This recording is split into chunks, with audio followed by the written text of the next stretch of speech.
It's the JT Cho Show! 10, 9, Broken. 1. Got one? I'm finishing. Oh my god, our finisher's sick. Disappointing. Welcome back, everybody, to an episode of the JT Show. I'm your host, JT. Today is it's like 1 o'clock in the morning right now, so I really have no idea what day it is. What a great intro. I know today's November 3rd. It's episode 92 of the JT Show. We're inching our way to 100. I know, once a week, but I got busy and I wanted to provide you with good content. The best content that I could provide is to add a guest to the show today. So without further ado, you know him as Cut. You know, at this point, I'm gonna have to put in like fake noises of like oh, yeah, you come in, you know, like a fake studio audience. Yeah, it'd be funny. We should do like special ones for like each individual one. We can have like people scream like cut. I mean, it already happens to you enough in real life. I don't think we need to do it for here either. Everywhere I go. Everywhere you go. So, Cut, how's Jersey life been treating you? It's pretty sick. The weather kind of sucks. It's pretty like bipolar. Is that the biggest change from Cali to Jersey? And like, yeah, that, and it always smells like cigarettes and everyone has a crazy fucking accent. Yeah, I mean, it's not bad though. I actually am enjoying my time here.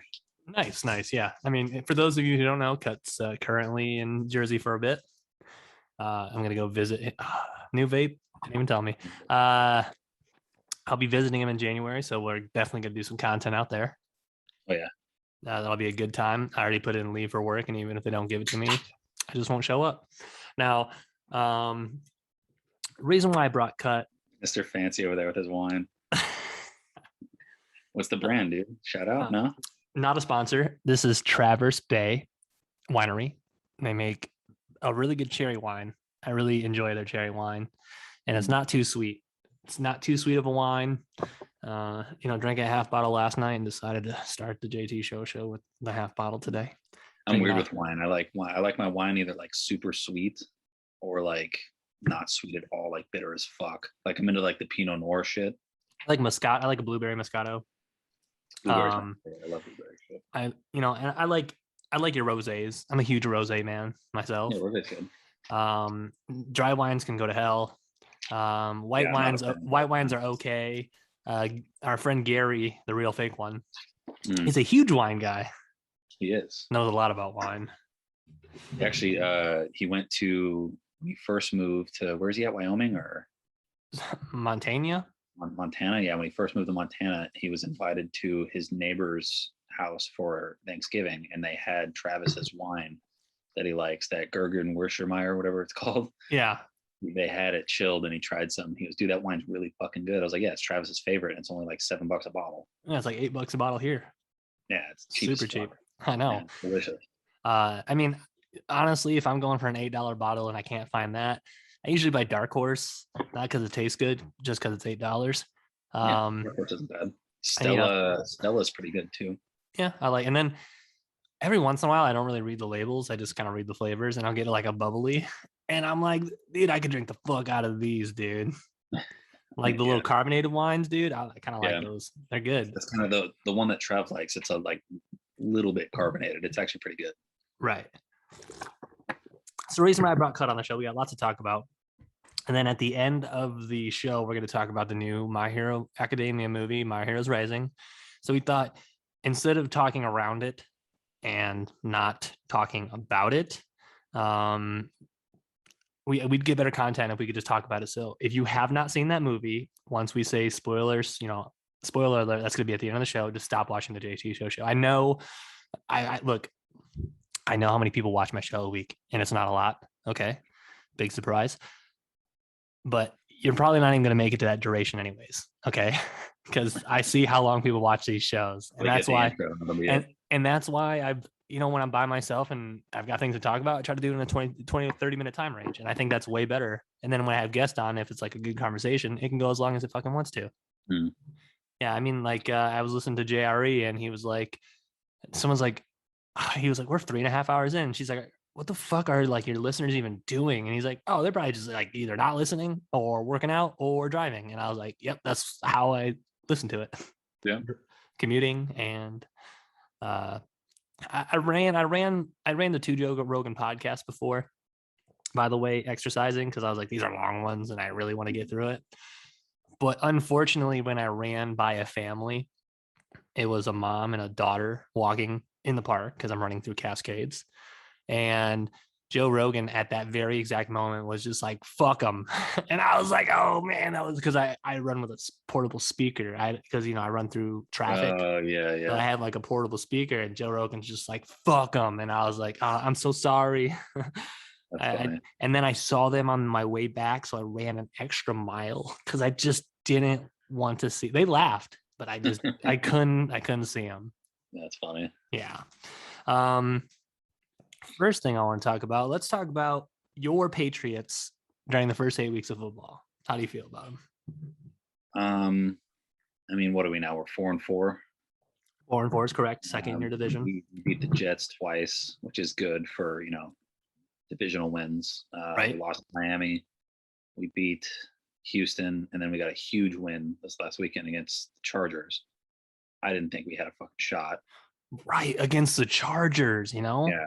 Like team. everyone's on that Justin Herbert train, dude. We were 4.5-point underdogs, and we crushed them. We would have won with the points. Yeah. Yeah. It's a wild time during. I mean, like, not having Tom Brady and having a rookie quarterback, everybody kind of knew the Patriots were gonna maybe have a slump year, or but 4-4 and beating teams that they should not have beat and losing games they should have won. Well, I think 3 games. Yeah, we lost a couple games we should have won. The 3 games we won before this weekend, I think were supposed to be. I think we were favored in all of them. The Texas game was closer than I think anyone wanted. Right, especially against the Texans. That rookie they had out there was slinging sauce. I think he had 3 touchdown passes for over 60 yards. He was just under 300 for the day. Is it Savage? Game. I think losing Stephon Gilmore was a huge hit for us, but at the same time, I'd rather him go on to, greener pastures. He's not past his prime, but he's definitely right there at the apex. We didn't get much for him, but we won more in cap room. Right. I think we were going to get for him anyways. I think he was only worth like a second round pick, maybe a second, a third at the most. If we traded him right after his Defensive Player of the Year award, we probably could have gotten a first round or a first and a second for him, but we would have lost cap space. And this way we gained like 20 million in cap space over this next offseason, and we got a 6th round pick for it. So yeah, I'm not too upset about it. Belichick's really good at turning late picks into decent, slot filling players. Right. Yeah, I mean, he's the master of his craft. He's really good at picking players late in the draft and having them just flourish. I mean, like, I understand that each generation of athletes that come after do more things and things like that. But Bill Belichick is probably the greatest coach that will ever coach football, because I think when I watch the game of football, it's results or you're done. Yeah. You've got your Mike Tomlins, you've got your Belichick's, a couple. Andy Reid's another very successful long-term coach for the Chiefs, and he coached a long time for the Eagles. But now he had a decent career with the Eagles. And now it's kind of like organizations and fans don't even want you to rebuild for like a good 10-year stint. They just want results now. Most fans want the quick fix. I'm on a bunch of these like Patriots online forums, and I've never seen so much hate for the organization that I have the last 2 years. Like, don't get me wrong, I love Cam Newton last year. I think for the $2 million we paid him, I think that was worth every penny. He could have played a lot better. I'm really glad we don't have him this year, just because we would have overpaid the fuck out of him. I think his base salary was like 12 mil, and that would have been in the top like 15 quarterbacks in the league, and he only threw for 9 touchdown passes. Right. I think that was a ridiculous amount of money to offer him. I think he's a phenomenal athlete. He should be on a roster somewhere, maybe even starting. But I think he's asking for too much money right now. Side note, do you think Cam somehow signs with the Saints? What's a greater possibility, Cam to the Saints or Drew Brees coming out of retirement? Oh, Cam to the Saints, easy. I think Drew's done. I don't think he's coming back. Yeah. Especially within once you hit that age, I think you have to have a full off season of, well, not a full off season, but the majority of the off season to work with the players, because there's so many new players. And even because I don't even know, Michael Thomas might not even come back and play for him. There were Philip River whispers that since his high school team that he coaches didn't make the playoffs or got eliminated from the playoffs, that he was ready for I could see them doing some crazy shit for Deshaun Watson. I don't know what they have in draft capital for next year, but I could see them sending a couple of first rounders over for Deshaun, because that would extend, Sean Payton's team that he's built over the last, however long he's been there, 10, 11 years. Yeah, whatever. Sean Payton's another long-term coach, but yeah, he's been there since the late, since 09. He made the Saints. He made the Aints back into the Saints. Yeah, I mean, he won a Super Bowl with Bountygate. Back when was that? 2009. Yeah. 2000, like so 2008, 2009, one of those 2 years. I think one of those 2 years. No, I think 09 is when he went off. Yeah, that makes sense, because so he had to have been there. Oh yeah, because then even after that, they got the whole Bountygate thing. So yeah, he was they cheated, and Brett Favre should have had another Super Bowl for the Vikings, and then I would have been ecstatic for not the Vikings, only for Brett Favre. Crazy. I mean, the cheating aspect. I mean, it's not cheating. It's frowned. It's just really frowned upon. To injure the opposing team's quarterback, which is frowned upon. I mean, I mean, you can say we need to sack this motherfucker, but then as soon as you say, if anybody hurts him though on the side, even if it's a late hit, we'll give you a little bonus. That's the fucking problem. Because during that game, I'm pretty sure that there were 16 hits on Brett Favre that were after the throw, and only one of them was a sack. So basically 15 other times they hit him and no penalties were called, and only one time did he get sacked out of all those other 15 hits. I mean, if they're clean hits, they're clean hits, but you can't. But you couldn't hit the quarterback like that today. Oh, no. Brett Favre, even at Brett Favre's old age, he still got fucking murdered. And the thing is, like, if you even look at fucking Tom Brady the wrong way, he is going to tell the ref to get him off the field. Just kidding. He's like the Michael Jordan of the NFL now. Remember that old scene of Michael with the Wizards or whatever? And he was like, man, he fouled me, had two hands on me. And the ref was like, did he have two hands on you? I only saw one. Was it two, Michael? I believe you, Michael. That's Tom Brady now. That's totally a fucking Michael Jordan thing to do. So, F through A school rating, what would you rate the Patriots for the first 8 games of the season? I'd give them a B-. I think fair. I think the receiving core needs to step up a little bit. I think we need more weapons. I was just a lot more weapons. I was just talking to this guy at work today, talking about how the Patriots traded away the pick that could have been DK Metcalf. And I was watching that draft, and I didn't think he was going to fall to us. And then I think we had like the 24th pick or something like that. And he fell to 24. And I was like, fuck yeah, we need a receiver. They said we're going to draft a receiver. We can get DK. And then the Seahawks made an offer for that pick. And we ended up drafting N'Keal Harry and Jacoby Myers in that draft. And I would trade both of those players in a heartbeat for fucking DK right now. And could you have imagined if we did draft DK, Brady might have stayed for a couple extra years. He might have been like, look at this motherfucker. Yeah, he might have stayed. And even if he didn't, we get Mac Jones and DK. He still might get Mac Jones because he went late. Well, not late, but no, he was 15. Well, yeah, but he went after after like four of the yeah. But yeah, I think about that all the time, that trade, because DK and Mac Jones right now, we'd be lighting the league up. I mean, Mac Jones is already completing more than 70% of his passes. He has more yards than any other rookie quarterback right now, better QBR. He has more yards, touchdowns, and a better QBR than Tom Brady did during his first 8 starts after his first Super Bowl. So wow. after he came in, won that Super Bowl in 01 and 02, through the first half of the season, Mac is playing better than him. And Brady had already had, a season and a half of practicing under his belt in the NFL. And one of the wildest stats, by the way, on Tom Brady is that Tom Brady has now thrown more touchdowns in his 40s than he did in his 20s. Mhm. And if you think about that as a typical fucking 15-year quarterback, Mhm.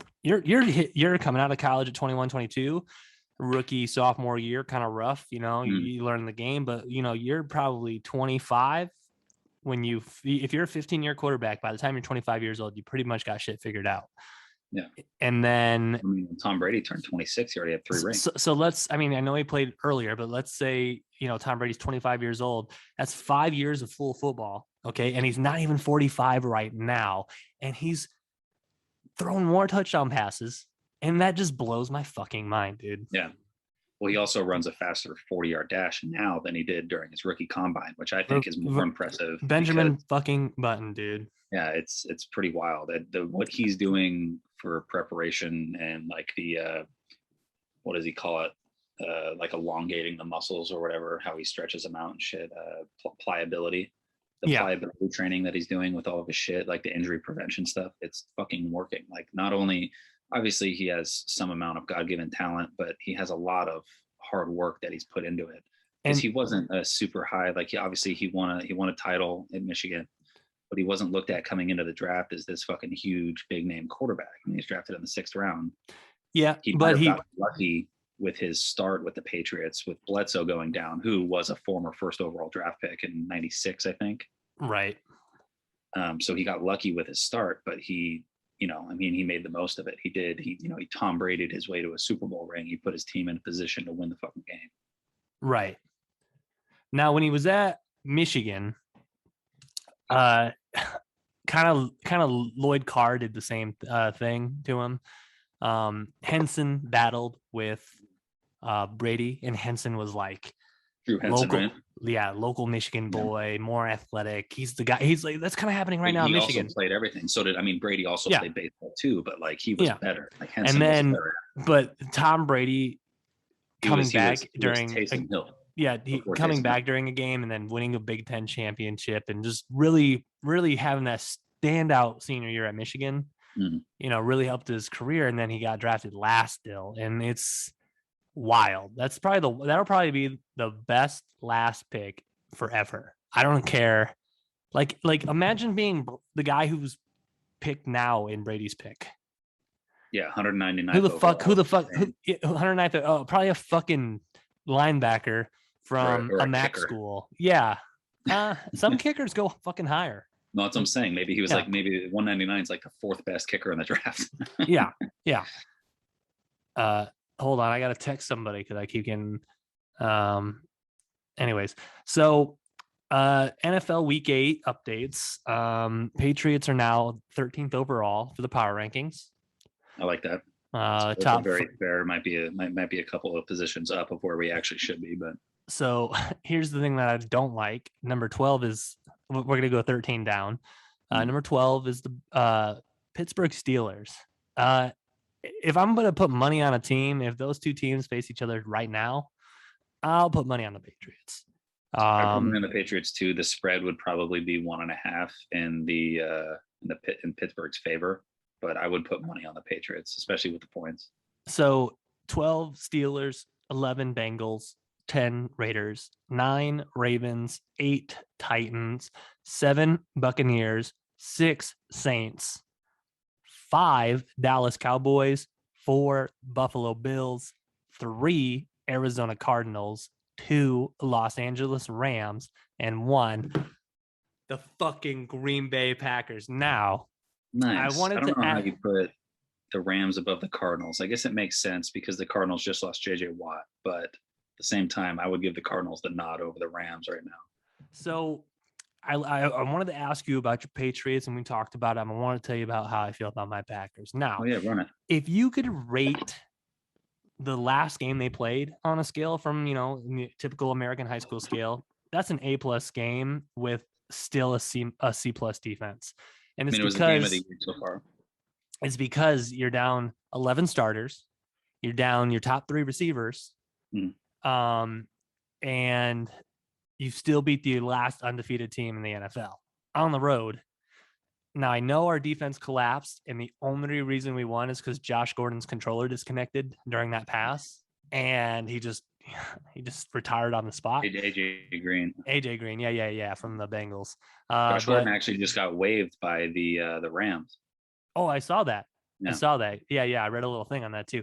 Yeah. And so, but that game, man, dude, because if that, I also want to talk a little bit about Michigan football, which we will. But if the Packers would not have won Thursday night, I would have had an even worse weekend than I already had. Now, as a season, I'm going to rate them an A-. Our defense, very suspicious. The first 6 games of the year, we had the worst red zone defense. There were like 40 touchdowns in a row, whatever the number is. It's like out of 28 attempts, they scored 28 touchdowns in the red zone, something crazy. So every time the opposing team would be in the red zone, when you really got to fucking lock shit down, the Packers would just say, walk right in. Now, against the, who was it? He was the week before the Cardinals. It was Heineke with we stopped the Redskins 3 times in the red zone. Yeah. I'm like, shit, we got some shit figured out, but it was like a final sigh of relief. So their defense, very suspicious. We're missing both our cornerbacks, but we might get them back eventually. We just cut that dude that we got from the Cowboys. I saw it, the linebacker. The linebacker. He only played like 23 snaps or some shit in 2 games. Yeah, in like 2 weeks. Yeah. Whatever, dude. That's business. Read an article today that Aaron Rodgers has had very good conversations with the general manager at Green Bay. And so. Right. So especially after he roasted him all off season. So now I'm thinking they're like, we gotta keep this guy till he's dead. Okay. That's what I'm hoping for. Love, no offense. You could be the next great thing, but I'll ride the Aaron Rodgers wave until it's gone. Okay. But overall, like Matt LaFleur he's writing the greatness of Aaron Rodgers. I'm not saying he's not a good coach, but he's a very young coach and he's very aggressive, but sometimes he's not aggressive enough. But he's 13-3. I think he's got like the 4th overall best record for like the first 80 games coached in the NFL. Yeah, he took over a complete team pretty much. He took over a team with Aaron Rodgers, who could already win with nobody, with a goddamn play caller who couldn't call plays. John Gruden did pretty much. So Aaron Rodgers' previous coach, Mike McCarthy, he had, they won a Super Bowl. Good for him. He's kind of like a Matt Nagy. Okay. He wants to be in charge and call either defense or offense, because Matt Nagy wants to call off. Oh, actually they both call offense. But they're not good at it. Yeah. And so tons of times they hire offensive coordinators and they're like, this guy's finally calling the plays. And then 4 games of the season, you just learn that Matt Nagy's calling plays again. And you're like, dude, this is why we suck. But overall, like I said, we had 11 starters out, and Tanyan, I hope you have a speedy recovery, and I hope Green Bay sticks with you because I like your last name. But he tore his ACL. He did. That's right. Insider report from Green Bay says that we're very aggressive right now at the trade deadline, and we might just have to let Mercedes Lewis, the big man, eat. We might just have to let him eat at tight end, man, because he's been with that organization for a long ass time. So overall, I kind of disagree with the power rankings, though. I think the Rams, especially after signing Von Miller, should be ranked number 1. We'll see how he plays. I don't see him sucking on that team, but you Cooper can't really. Kupp has a new NFL record. Yeah, through the first half of the season, yeah, he's had statistically the best fantasy season so far of all time of any like fantasy football wise. Yeah, like points wise. Yeah, he's the first to like so many catches and so many touchdowns. Even if he held this same pace through the next half of the year, he still wouldn't beat Randy Moss's touchdown record. He'd beat him in yards, but not. That's insane, dude. Isn't that wild? Randy Moss. Dude, seeing generational talent like that, especially at like an age where I'm 31 years old, and when I see athletes like where I work at, I was literally next to a D1 college athlete who plays a key position. And I was just like, hey man, I just want to let you know, you guys are fucking awesome. Yeah. And I'm 31. Like, I'm not worshiping you. Like when you're like 7 and Randy Moss is just, you can't even comprehend at that age of how great he is. And then when you become an adult, you're like, I don't understand how he was that good. Yeah. You appreciate it a lot more as you get older. Like it's everyone's, it's funny. Like you play like pickup games in the backyard and you say you mossed someone, like they turn his name into a verb. Like, yeah. You mossed him. He was like, like the Kobe of the NFL. Like people didn't say, "Oh, I just vicked you" when you duke someone out. But if you beat someone over the top, Or of hey, the don't vick my dog. I guess that's the other end of the spectrum. But like when you fucking burn someone, even to this day, when you burn someone down the line and catch a ball like over the top of them, or even like right over the top of their head, you say you mossed them. Like that's still a thing today, and I think that'll always be a thing. Just like when you throw up a three and you nail it, you're gonna say Kobe. And then when you Unless miss, it's a half quarter and you nail it, then you yell Curry. stuff. Apparently, Dude. yeah. I mean, okay. Even with Steph Curry's shooting percentage and how great of a shooter he is, if there was a gun pointed to my fucking head, right? Mhm. This is Game 7 NBA Finals, game-winning shot for a three. Who you got to take? I'm picking fucking Kobe. Man, Kobe is the that's a most tough one. cold-blooded. I mean, I'm just saying, he's just the most cold-blooded motherfucker ever. So if it's for the shot, I think I want Kobe to take the shot. But if you're putting the ball in someone's hand to make a play happen, I'm I talking think I about want three Curry. pointers. Yeah, if you're putting like, so let's say you're down by 2, Yeah, and you want the win, yeah. Of and course, you want to win. someone to dribble the ball up the court to make a play happen. I think I want the ball in Curry's hands to make something happen there, because I mean, both Curry and Kobe are going to get double teamed. I think the difference between the two is Kobe's going to take the shot. Yeah, Curry's going to dish it out to the open guy. And I'd Yeah. rather have a wide open, like, either Draymond Green or what's his name? Clay. Klay Thompson, I'd rather have Jordan one of them, Poole. a wide open shot Um, or a little bit of separation shot than I would have Kobe take a shot over 2 defenders. I'll just I never think that's the forget. difference. I'll never forget though with Kobe watching his last game in the NBA, because I was like, Oh, it was and he threw up fucking 61 points or whatever it was. all I They know just is let him. I was like, oh, this is Kobe's last game, because the Lakers were not making the playoffs. Mhm. And I was like, oh, this is Kobe's last game. This could be a big game.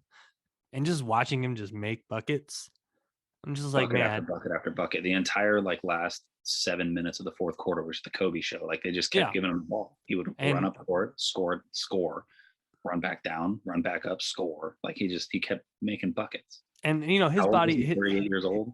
yeah, he was done. He was, I mean, like, he could have probably extended and been just like a regular player, I guess, at that point, because he's so old.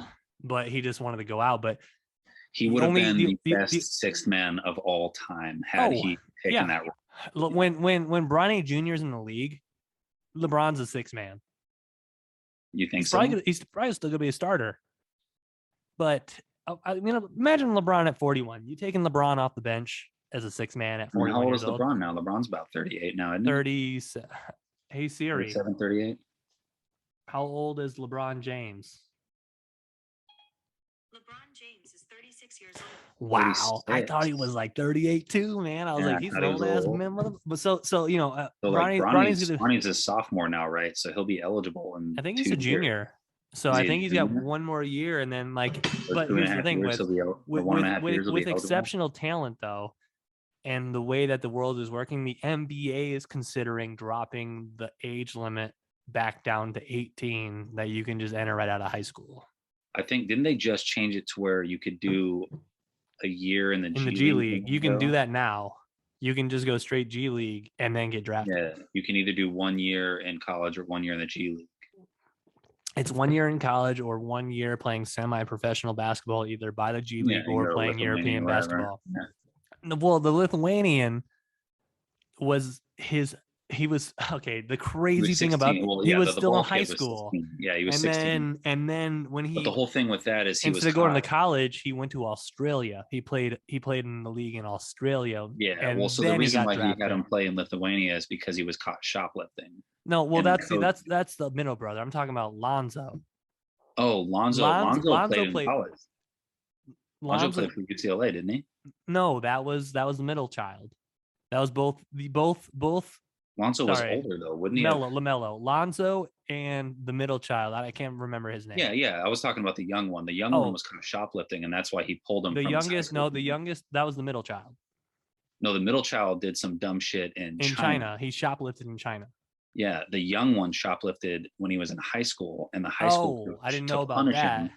Yeah, the high school coach to punish him was going to sit him for like his junior year. Yeah, he went to like So- some prep school. Yeah, and so the bald dad was like, "Fuck that, we're going to Lithuania, and both Yeah, my and- kids are going to play in Lithuania." So he pulled the middle Okay. kid out of UCLA. Nah, yeah, and yeah, his yeah. son, yeah, and Same- both of those yeah. kids played in Lithuania. I because of the China stuff, I didn't Mhm. even hear about the high school stuff. Yeah, well, that was like a side thing because I don't know if I'm 90% sure he was caught shoplifting, Allegedly. but either way, the high school coach was going to punish him by sitting him a certain amount of minutes per game. Allegedly. And so instead of doing that, he was like, "Fuck it, I'm taking both my kids and we're going to go to Lithuania and just ball out." And no pun intended, but they balled out. Literally. And then I mean the thing about LaMelo is his passes kind of make me a little angry because of how Mhm. crispy they are. Oh yeah, His full him court and Lonzo they're both grade A facilitators. I think the difference between the two LaMelo's is got a better LaMelo. shot. Yeah, LaMelo's got a better shot and he creates better separation. Yeah. So I think when it's all said and done, I think LaMelo's going to be the one that was more I think impressive. And I LaMelo's think gonna be a one of the lot of best the floor reason- generals in the history of the game. Yeah, I think a lot of it has to do with him being the youngest brother in a very competitive family. So he had more competition, better competition to play Yeah. at home growing up than his older brothers did. Yeah, he's the Because best of the obviously he's the best Lonzo- of the four brothers. Yeah, well, because Lonzo was obviously the best one growing up because he was the older one. Yeah. And so LaMelo had to play up to his older brothers. And Yeah. I think that has a lot to do with why he's the better athlete now. Like oh, man, I feel bad that I'm not even looking it up because I just don't care. But there's the middle child, and then there's Lonzo, and there's LaMelo, and then there's little Dicky, the four ball brothers. And so to be one of the That's a best funny shooters video, too. out of the best four ball brothers, dude, it's Mhm. pretty fucking sick. But yeah, I mean, Oh, while we're here on basketball, I'm going to sprinkle in a fun fact here. I like fun facts. Wilt the Stilt Chamberlain, Okay. in his entire NBA career, never once fouled out of a game. What? Never once. Isn't that fucking crazy? Dude, that is. Big man legend, never fouled out of a game. Yeah. Another I- basketball fun fact, Shaq missed 5,200 free throws in his career. 5,000. 5,000. 5 Gs. 5,000 plus free throws in his That's entire career. fucking bananas, A dude. lot of free throws to miss. That's 5,000 points that he missed out on. I don't know what he would have ended up on the list had he made half of those, like for points scored or whatever. But he had to have been able to jump up, a couple rankings. Yeah. Dude, that's crazy. Now, there's one thing I do want to talk about on this podcast, and it's the Michigan State game. Run it. And typical Michigan fashion. Now, Not gonna lie, I didn't watch it. Didn't watch the game. yeah, no, that's fine. So eventually, what happened was Michigan was up 30-14, and they lost the game. We kicked some choice field goals. Michigan's got this. I mean, this kid's a true freshman, so he can still redshirt next year, which I think he should. Mhm. But at the same time, he could start wherever he wanted to. People are already saying that JJ McCarthy is going to be NFL talent. Now, McNamara, our starter, played his career best game against Michigan State. There's a guy who scored a 94-yard touchdown, which was the longest play ever for a touchdown between the two for the rivalry for Michigan. And he did not catch a pass the entire collegiate year before that day, and he was our top receiver for the day. Now, in traditional Michigan fashion, we blew a 16-point lead, and Michigan State won. We fumbled the ball because our starter, McNamara, was in the injury tent, or so I'm told, and they had to put in McCarthy for one play, which was a QB read handoff, where you have the ball in the receiver's hands and you look at where typically the defensive end is, and if he's staying home on the outside, you're going to hand the ball off to the running back. Whoever's the outside guy. Yeah, whoever you're reading, or if you see the defensive end coming up, you pull the ball out and you go on a little bit of a QB naked boot to right or left, and the ball was fumbled. and State recovered. We got the ball back, but we don't have Tom Brady where you think that he's going to drive the ball down the field and set up his team in the position to win. We threw an interception and we lost. Now, Michigan State currently has a Heisman candidate who will probably win the Heisman. He transferred from Wake Forest. I'm looking up his name because I already hate it. His name is Kenneth Walker. I think he scored 5 touchdowns. He might have scored 4, but he's a Heisman candidate. He ran all over Michigan. It was number 6 versus number 8 at the time, and we've dropped down in the rankings, and we deserve it. But it was such a bad loss for Jim Harbaugh. Mm-hmm. And as a Michigan fan, if we would have won this game, we would have capped off like this is our state again. And now it's just back to bullshit. It kind of sucks. Brother gets the dub, huh? Yeah, little brother gets. I don't really even call him little brother that much. I just don't even like talking about him. Yeah. But Michigan's got this fucking mentality of choking when we just need to get back to the mentality of no fucking mercy 24/7. Because I just don't know what it is. Now, the Michigan players this week have been saying, we're going to put this loss behind us and we're going to win out. It means we're hungry. We know we fucked up. Now, here's the thing. We should very well beat Indiana at home, night game under the lights. That's this Saturday. Mm-hmm. I will only believe that Michigan will beat Ohio State if we can beat Penn State. Okay, because Ohio State handled Penn State and they won the game eventually. Yeah. If the Michigan, I know it's on the road and Penn State lost at the Horseshoe, but if Michigan wants to beat Ohio State this year, they're going to have to prove it at Death Valley, and most likely is what is going to be known as a whiteout. Mm-hmm. Everybody wears white fucking shirts. Yeah. And it's good, but it was one of the worst losses I've had to watch. Had to watch it on 3 hours of sleep because of my shitty job. Mm-hmm. And I had to go back to my shitty job and work for 12 more hours on 3 hours of sleep because I decided to watch the Michigan. I got a little 20-minute nap at halftime and I woke up for the kickoff. But just imagine investing all of your time and life energy and watching your team just fucking lose in traditional Michigan fashion right at the end of the game. That's pretty rough. Terrible. Yeah. Terrible. You said you looked up some sports facts. Yeah. So perfect timing on that one. I have a cool NCAA sports fact here. I wrote it down in my gym notebook because I didn't have any of the paper. Hilarious. So in the early 20th century, before pro football was a thing, there was a penalty of a 15-yard loss if you threw a pass that was incomplete. And if an offensive player didn't touch it, it was a turnover. What the fuck, dude? Yeah. Imagine that rule today. Dude, I was talking about that earlier when I first found out. There would never be a pass longer than 25. Yeah, I was like, sometimes Brady goes for, it'll be like 52 for 40. That's 12 fucking turnovers, or if they don't touch the ball, 15-yard losses, Yeah.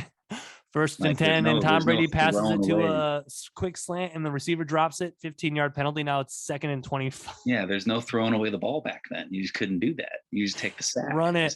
The 5-yard sack is way better than the 15-yard penalty. It was probably first down, run it. 2nd down, run it. Hey, Crazy, what are we doing? 3rd I down, thought it was nuts. run it. Hey, 4th down, we should still run it.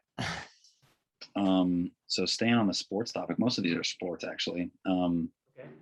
So there's only 2 days out of the year that have 0 major sporting events. That's MLB, NBA, NHL, and NFL that don't have like the sporting events. There's only in 2 history. days. No, 2 days, like every year. There's only 2 days out of the year that don't have one of those 4 events having a game.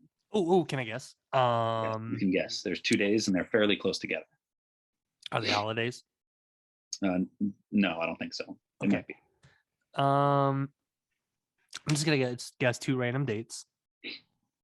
I'm gonna go, and this is tough. I'll give you a hint. It has to do with the MLB season. So probably like March 28th. So I don't know the exact dates. because April starts MLB, so it's got to be like March. So it's got to be like March 17th and March 28th. I don't know. All right, so it's halfway through the MLB season. It's the day before and the day after the MLB All-Star break. Yep. No sports. Those days. Oh shit! Because baseball is the only thing holding the world Yep. together. Now, as a fan of sports, so with the pandemic, the times have been different because the NBA will start ending in the summer again. Yeah. But goddamn, when it was just baseball this year, and I watched the most baseball of my life between 2002 and 2015, and that was our big window for Detroit. That's when we had, at one point, when we lost the pennant in the World Series, we had David Price, Max Scherzer, Anibal Sanchez, Rick Porcello, Great bullpen, and David Price. All 5 pitchers have now won fucking World Series on respective teams. Good for them. So I consumed a lot of baseball, and I enjoy baseball, and people complain about baseball, but they just don't like baseball. But now, because my team's not as good, whenever all those seasons get over and it's just baseball, I'm like, when the fuck does football start? And then when football starts, every fucking Saturday and Sunday, it's just taken because you're like, I can't do shit. There's a game. Yeah. And then Sundays are coming on and you're watching football. You're watching pregame at 11 a.m. And then the last game Eastern time gets over at like midnight. So you've literally consumed like 11 hours of football. Yeah. That's so fucking great, dude. It's amazing. And football is by far my favorite season. College football, fantasy football, NFL football. It's amazing. The trifecta. Arena football, fuck. Canadian football, fuck off. But those 3 seasons, dude, it's just like, if I ever have kids and they're like, I have a soccer game on Saturday, I'm like, bitch, motherfucking, better get over by noon because it's a noon start, you know? Fun fact about arena football, the record for the most touchdown passes thrown in one game is held by Todd Marjanovic. 14? Somewhere it's 14, 15, something like that. He played for USC. He was the Robo QB. Wow. And he won a Rose Bowl USC his freshman year. Okay. As a starting quarterback. His sophomore year, he got cut by the team. He was the youngest player at the time ever drafted to the NFL at, I think he was 19 and a half. And so he was cut by the Raiders because he had some drug issues. And to make money to buy his heroin, he played arena football. So while he threw those 14, 15 passes. I don't need a big contract. I just need enough money to buy me. Yeah, that's exactly what it was. So that's what he did to make his money. He ran out of heroin, signed with the team. The next week he was playing, broke that record. While he broke that record, he was withdrawing from heroin, shit his pants twice during the game. The equipment manager told him after the second pants change, he was like, "Hey, this no more pants." Yeah, he's like, this is your last pair. So this is your last pair. You don't get any more. And he's like, all right, so I got to, clench up and play this fucking game. Broke the record, was cut the next week, used that game check all on heroin, and lived on the streets in fucking Long Beach, California. Real man of America. Crazy. The old American dream. Heroin. Yeah, so back to baseball. Actually, no, one more football one. Steve Young is the great grandson of Brigham Young. BYU. Yep. You must carry on, my good friend Brigham Young. Crazy. I didn't think any relation was there. Anyways, back to baseball. What do you think the average lifespan is of an MLB baseball, like plays wise? 14. 5 Plays to or 7 hits? Pitches? 5 to 7 pitches. Oh, yeah. And they trash them. I was going to say 14 pitches total, but yeah, 5 to 7 is a big, lower 5 to 7 is the average. Yeah. So I've seen pitchers throw a fucking ball into the dirt, like brand new ball, and they're like, I don't want that ball anymore. Mm-hmm. Another crazy football one or baseball one. There was a guy, I don't know if I'm pronouncing his last name right. It's spelled Chiti. I was saying Chiti. Sure. His name was Harry Chiti. I don't remember the year, but he was the first player to ever be traded for himself. So the Cleveland Indians traded him to the New York Mets, and the the New York Mets gave them like basically an IOU for a player to be determined. And after 15 games of shitting the bed for the Mets, they traded him back to Cleveland. That would So have been he's fun. the first, and I think he's the first and only player to ever be traded for himself. Before you told me how it happened, I was thinking we're going to trade you as a second baseman and we're going to trade you back as a third baseman. Just a random stupid trade. Just for shit. Hey, I really want to play for the Jets, but it's only one game. All right, we're going to trade you as a kicker and we're going to trade you back as a linebacker. Yeah, I thought that was a fucking wild one. He had traded for himself. That's almost as bad as a Tropic Thunder. He got traded for a washing machine. I mean, who the fucking famous world got traded for a goddamn Xerox machine? Oh yeah, who the fuck was that? Who the fuck was that? He got traded for a Xerox machine. For Was that Drew Brees? A piece of office equipment. Dude, I gotta look it up, but you continue with your sports facts. Okay, this one we've talked about before. So in 2004, well, I'll just read it as it is. Barry Bonds was intentionally walked more times in 2004 at 120 than Mike Trout has been in his entire career, which is 100. Fucking wild. Yeah, and that's how big of a threat on steroids he was. At one point in that year, he was walked 7 times in one game. Oh. And he also, in that year, he became the 5th player in MLB history to be walked while the bases were loaded. Wow. A few years later, I'd rather just give up one. A few years later, not a few years later, I think it was 10 years later, Mike Trout became the 6th player to ever be walked while the bases were loaded. Wow. Yeah.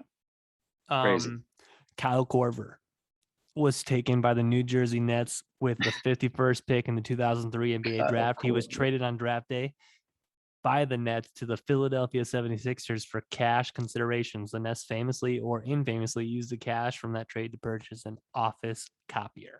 Kyle Korver, dude. He hit a lot of threes, too. He's a 3-baller, bro. Yeah, he hit Hawks, a lot of threes. Cavs, 76ers. He had an impact. I'll switch it up a little bit to an Olympics fun fact. This is one of my favorite. This is going to be a new podcast that plays on my page when you go to it. So Michael Phelps has won more gold medals than 80% of all countries. And that includes countries like Mexico and Portugal. That's so fucking Tom Brady of him. Like, Tom Brady has won more Super Bowls than any organization in the NFL. Organization. Isn't that a shitty fucking Tom? Fuck you, Tom Brady. Fuck you. If you're an NFL organization, if you're Jerry Jones, you fucking hate Tom Brady. It's supposed to be America's team. So we got this one that I thought was pretty cool too. I knew this one. I didn't know how deep it went though. So out of the 30 fastest times ever recorded in the Olympics for the 100-meter dash, okay, only 9 of those times aren't related to doping. All 9 of those times are held by Usain Bolt. Wow, dude, because he's just a freak. Yeah, he's a fucking freak in nature. That's wild. Dude, that's crazy. These are like John Bathory. Usain Bolt actually tied the laser time record wearing sneakers and joggers at an NFL event. He ran a 4.21 40-yard dash in sneakers and joggers. Didn't stretch, nothing, just cold as fuck. Went out there, ran a 4.21. Wearing joggers. Imagine if he trained for that, bro. He'd be a nasty wideout because he's like, what, 6'6"? He played soccer once. He still plays soccer, actually. Yeah. He's not very great at it. He's fast as fuck, but he's not very good at it. Yeah. You want to sprint? Yeah, exactly. Like, imagine him as a wide receiver lining up outside. He's the Steph Curry of shooting basketball. basketball. Yes, if he trained for the 40, he probably runs a sub 4.1, to be honest. Like, if he ran a 4.21 cold at an event while, like, eating chicken fingers and shit. Like, can you imagine if he had decent hands at all, where it's just like he doesn't even play the whole game, but then like they're like, hey, I need you to run down the field faster than anybody can. And you're just like, you're the cornerback lined up on Usain Bolt, and you're just like, fuck, I'm not that. So, all right. I'm going to give him 20 yards. I'm going to give him a 20-yard head start. Yeah, I was going to say, if you're lining up against Usain Bolt, 20 yards. You know he's running a Don't even fucking backpedal. Just start. What I need you to do is I need you to turn your back to the receiver and get someone to hold a block, then you fucking take off with him. Yeah. Another Usain Bolt fun fact: during the China Olympics, he only ate chicken nuggets while he was in China because it was the only meal he recognized from home. He ended up winning 3 gold medals at the Olympics. Full of chicken nuggets. He probably ate like 6,000 calories of chicken nuggets a day. Oh, he probably ate so many chicken nuggets, bro. He probably every meal had a 20 piece. Oh, I guarantee you that's what Probably it was. 40. Yeah. Oh, this is a football one that's actually pretty cool. Okay. So during the 1943 season, the Steelers and the Eagles lost so many players to the draft for World War II that they combined their rosters and they called themselves the Steagles. And the year after that, due to the same issue, the Steelers did the same thing with the Chicago Cardinals and they called themselves the Car Steelers. I never knew that. Yeah. Wow. Yeah. Fucking weird. The car Steelers. Yeah. Another crazy one that I saw that would be like a sick business idea, and I don't know, I guess we can scratch it from the podcast if we really need to, but I thought this was crazy. In Japan, there's 4 billion amateur golfers that hold this. It's an insurance policy. It's a hole-in-one insurance policy, and they pay $65 a year for $3,500 in coverage. So if they hit a hole-in-one, because it's customary in Japan, as is here, if you hit a hole-in-one, you throw a party for all your close associates. Yeah. So here it's you go to the clubhouse and you buy a shot for everyone you're playing with, or a beer, Yeah. In Japan, it's customary to, buy them an expensive gift or throw a party. So they all hold this insurance policy. So for one, I don't know how they enforce it. Maybe it's got to be on video. I'm not entirely sure how they do that. But there's 4 billion people that carry this insurance policy, and it's $65 a year. Wow. Yeah. So if you hit a hole-in-one, you get $3,500 to spend on a dope fucking party. That's dope as fuck. We don't need to scrap that. Crazy. Well, I was thinking about it, so I was like, damn, America doesn't have something like that. And I did some math on it, and 2%, if 2% of all amateur golfers hit a hole-in-one in 1 year, and a third of all amateur golfers hold that policy for $300 a year, $25 a month, you can make $700 million in a year. And 2% is the high end. Okay, we're scrapping it. Right, dude. Nobody watches this. We don't have to scrap it. Like, We don't have to scrap it. I did math on it and I was like, yo, is that what I'm doing? I'll get my CPA degree and then we'll make it work. Oh man, we wouldn't need much, dude. We would just need we just need some people to go in on it. There's 100 people to start and we're making $6,500 off of that. $6,500 a year, and none of those guys are going to get a fucking hole-in-one on video. And your club owner has to sign the fucking card. Oh yeah. No, okay. Drum roll, please. Sure. Spoiler alert: this is when we talk about the My Hero movie. Hell yeah. So at this point of the podcast, if you have not seen My Hero Rising, the third movie by My Hero, it's great seeing you. Signing out for the JT Show. Now, if you have seen by the way, if anyone listens to this and they actually start that insurance policy, I want 2% of the proceeds. I'll take a half. I'll just take a half. We'll just split the two. Okay, that's fine. Deal. My Hero released in America on last Friday, and I saw it on Monday. Same. Today's Wednesday, technically the 3rd. Mm-hmm. Overall, how'd you feel about it? So I really liked it. I heard some people talking about it on the walkout, and they were right. It started off a little slow, but that's fine. It's a movie. Start off a little slow, a little setup. There were a couple things that I thought about early on. Obviously the kid in the beginning, you see him in his little slums that he lives in, and what looks like, some weird version of San Francisco. Okay. He leaves his house or whatever, sees the fucking plane fly over his head, and I was like, oh, that's foreshadowing. He's definitely gonna meet up with fucking Deku. That's Deku's plane coming in. Yeah. I was like, his father, so obviously he wasn't around in the beginning, didn't know anything about him. I was like, his father is going to be the bad guy. That's what I thought during halfway through the movie. Yeah, I just assumed that. As soon as I saw him, I was like, his dad's going to be the bad guy. There's a point where even the bad guy looks at the little kid and he's kind of like, that motherfucker looks familiar. And I was like, is that the dad? Yeah. By the way, that bad guy's power, fucking gnarly. Yeah, I mean, I liked it. And then I kind of really thought about it. And like every quirk that kind of fucks Deku is either an absorption or a repel thing where like, because even like, it was the same thing with All Might when he was fighting that Nomu. Like the Nomu was absorbing all of his fucking shit. So he just wasn't hitting him back with it. He did the same thing fucking All Might did to the Nomu. He's like, fuck it, I'm just gonna punch it through your fucking quirk, dude. And then he was like, oh shit, my quirk's getting weaker. No one's ever beat the fuck out of me so hard. And that's what I liked about it. Because like at the end of the day, he had to get his ass beat by him fucking self. To fucking he had to beat his own ass to beat the bad guy. I'm very curious. I wish they would have said the like the percentage of like the power he was using, because obviously it was more than 25%. Had to be like more than that. Probably 50, 60. I'm guessing it was around like the 3/4 range, maybe somewhere around 75, give or take. I think when he fought old Beak Boy.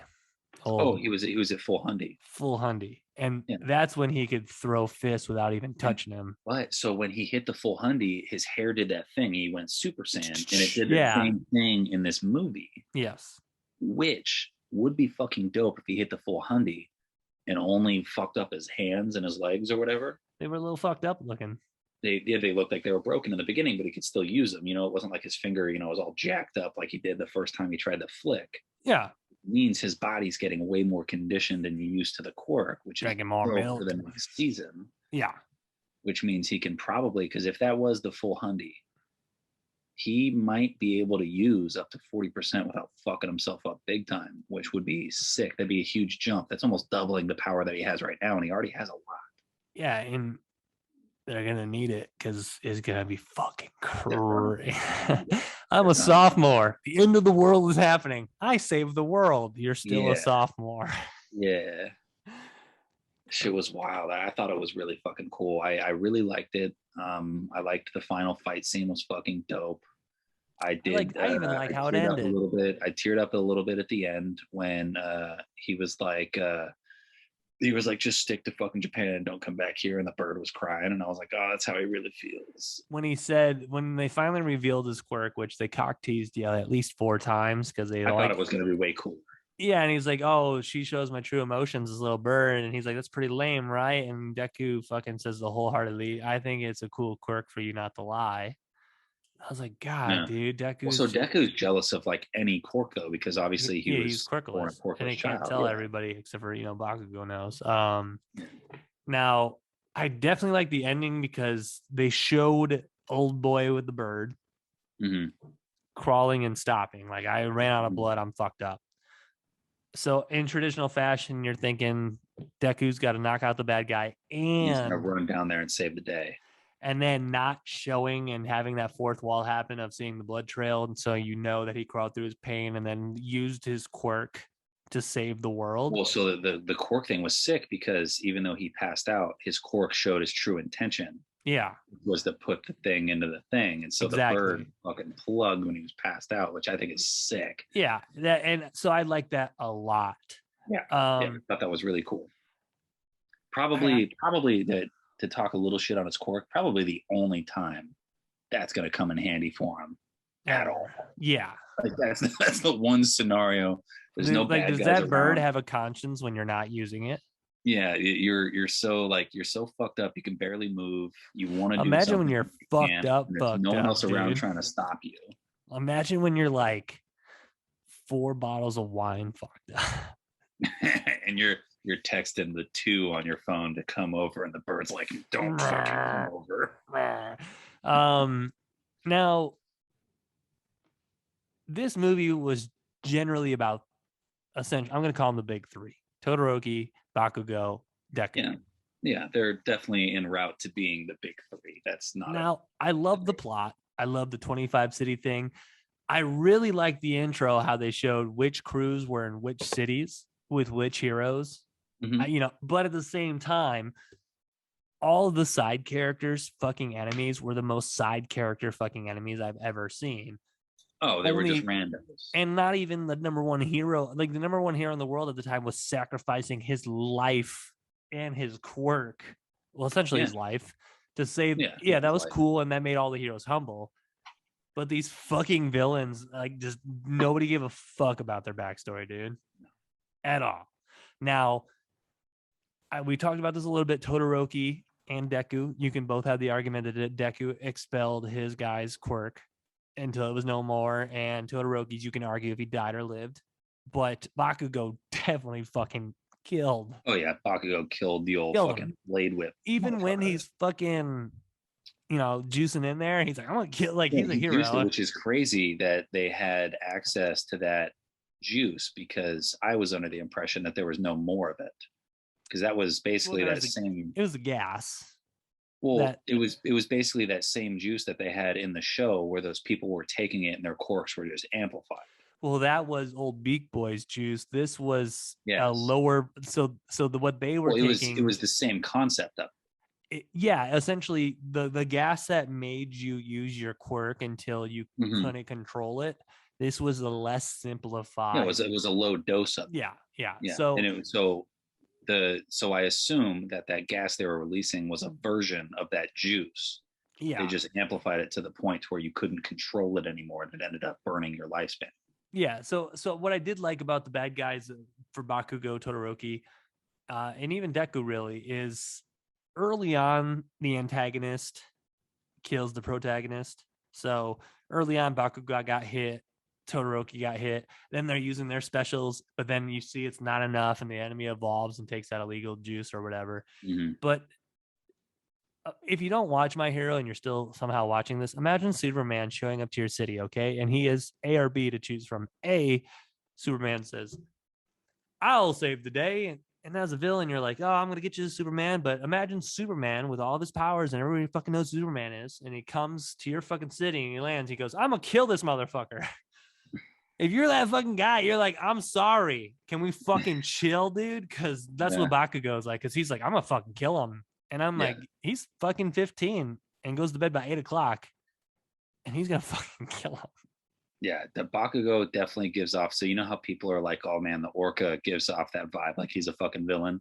That's Bakugo. Yeah. Bakugo definitely gives off the villain vibe, but at the same time, I would bet my left nut that Bakugo never becomes a villain. Oh, no. I mean, he had the chance to already. Oh, yeah, he did. Yeah. He had the chance to join the League of Villains, and I thought that would have been a travesty. Because at some point, you're thinking he would have been a great, Sasuke to Naruto, you know? Yeah, he would have been a great Sasuke to Naruto in that situation. Yeah. But I'm going to go over to this League of Villains. Deku's going to have to save me from the inside while beating me from the outside. I commend him for keeping his fucking viewpoints in line and being like, no, fuck you guys. I do what I want. And I want to be a fucking hero. Fuck For you, sure. I'm better than you. Overall, on a 10 scars on a 10 scale, I'm going to give it an 8.7. 8.7's high. It's not a bad score. I'd probably give it an 8.2. I will say I liked the two big Japanese movies to play in America in the last 2 years. One is My Hero, and the second one was last year's big release of Demon Slayer. Yeah. I like the Demon Slayer movie more than I like this movie. Yeah, and I need to grind out the Demon Slayer shit. I only made it to like episode 10 or something like that. It's rough. It's a slow build, but I made it to right before the point to where it started to get really good, and then I slept through like 8 episodes, and I just haven't gone back to it. Well, so all I know is I'm gonna restart it from episode 7. You have till January 20th. Yeah, no, I'll get it done before that. Bitch. I'll get it done before then. Because then we can get some wine. Mm-hmm. Have ourselves a little wine and anime night again. Yeah, we'll get a box wine and we'll kill it. And Chris will be like, "Can I come?" And I'll be like, "Is this a hotel?" She was roasting me earlier. Yeah, she told me about that. I was giving her some pointers on what to say to you. Yeah, and then she's like, "Oh yeah, the hotel we stayed at," and I was like, "I meant it." Yeah, I thought it was funny. She looked at me like this, and I was like, "He's fucking around. Come on." I mean, at the time, I meant it. Oh yeah, Then at the the next time you were being a real mech asshole. yeah, and then afterwards I was like, yeah, okay, I see. And then If you had that little kid's quirk, the bird on your shoulder would be like, hey, it was like a joke, but I said it too seriously, and then I was just like not backing down, and then me and Garvin got into a little quiff, and yeah, your little tiff that you and Garv had. Garvin was So, he was a fucking innocent bystander trying to just, hey JT, can we just go, fuck you, motherfucker. it was funny.